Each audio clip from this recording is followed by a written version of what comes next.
Saudara yang kekasih dalam Yesus Kristus, jumpa kembali bersama saya Pendeta Yohanes Nehemia Lolok, Sarjana Teologi dari Klasis Rote Barat Laut dalam program 5 Menit Bersama Tuhan. Bagian firman Tuhan menjadi bahan refleksi bagi kita hari ini terambil dari Amsal 22 ayat 1 sampai ayat yang ke-9 dengan tema nama baik lebih berharga daripada kekayaan. Saudara-saudara yang kekasih dalam Yesus Kristus, kita masih ingat tentunya ada peribahasa tua bilang begini: harimau mati meninggalkan belang, gajah mati meninggalkan gading, dan manusia mati meninggalkan nama. Ini peribahasa mau bilang dengan kita bahwa betapa pentingnya menjaga nama baik selagi kita masih hidup. Sebab benar bahwa nama baik itu lebih berharga daripada kekayaan. Kalau buat baik itu pasti selalu dikenang dan disenangi orang. Saudara-saudara yang kekasih dalam Yesus Kristus, dua jangan hikmat ini disampaikan oleh Salomo kepada bangsa Israel. Karena Salomo melihat orientasi hidup dari bangsa Israel itu mulai fokus pada pengumpulan harta.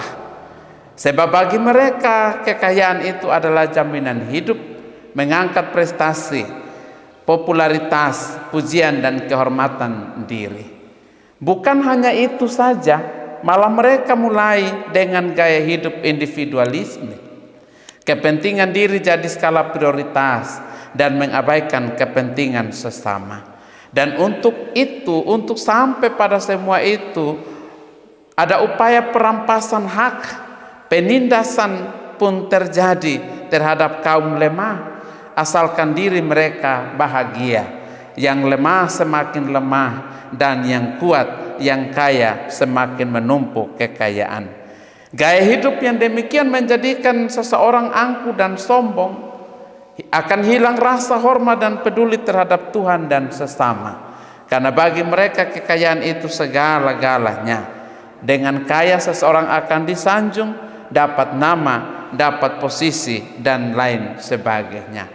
Karena itu sekali lagi dengan tegas Salomo kasih ingat Israel bahwa nama baik seseorang sesungguhnya tidak terkait dengan harta dan kekayaan, tapi nama baik seseorang itu ditentukan oleh karakter hidupnya.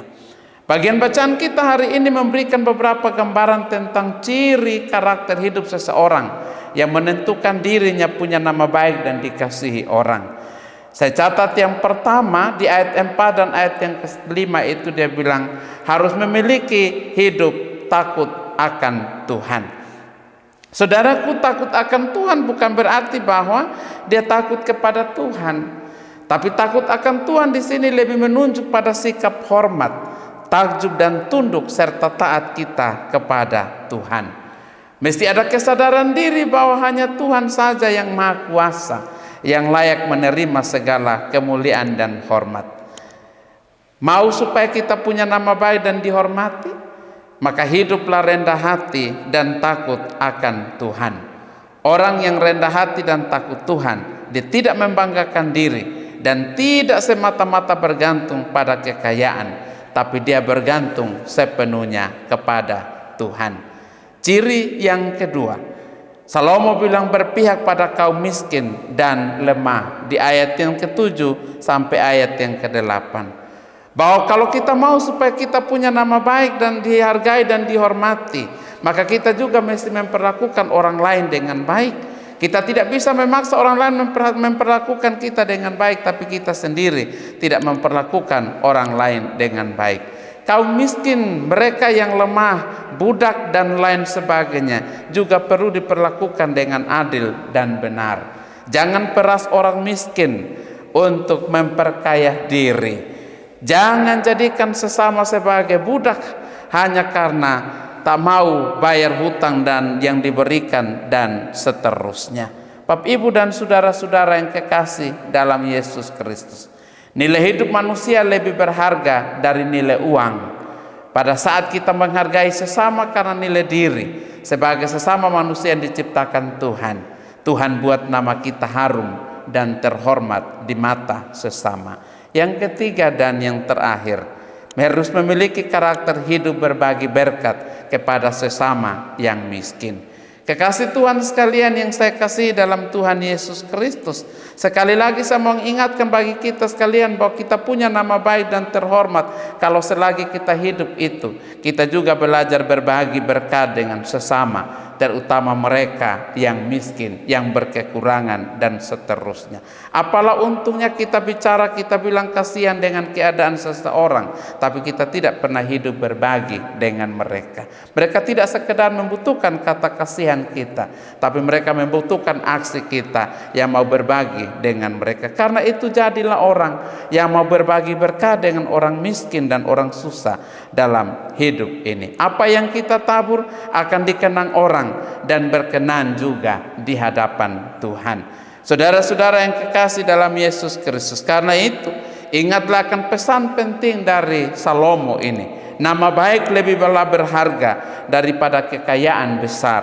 Dikasih orang lebih baik daripada perak dan emas.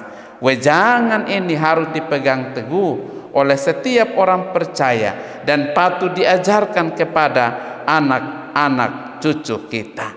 Saudara-saudara yang kekasih dalam Yesus Kristus, hari ini kita dituntun dengan firman Tuhan ini. Kita juga akan melanjutkan ini, mengajarkan ini pada anak cucu kita, generasi-generasi selanjutnya, supaya mereka juga punya karakter hidup rendah hati dan takut akan Tuhan.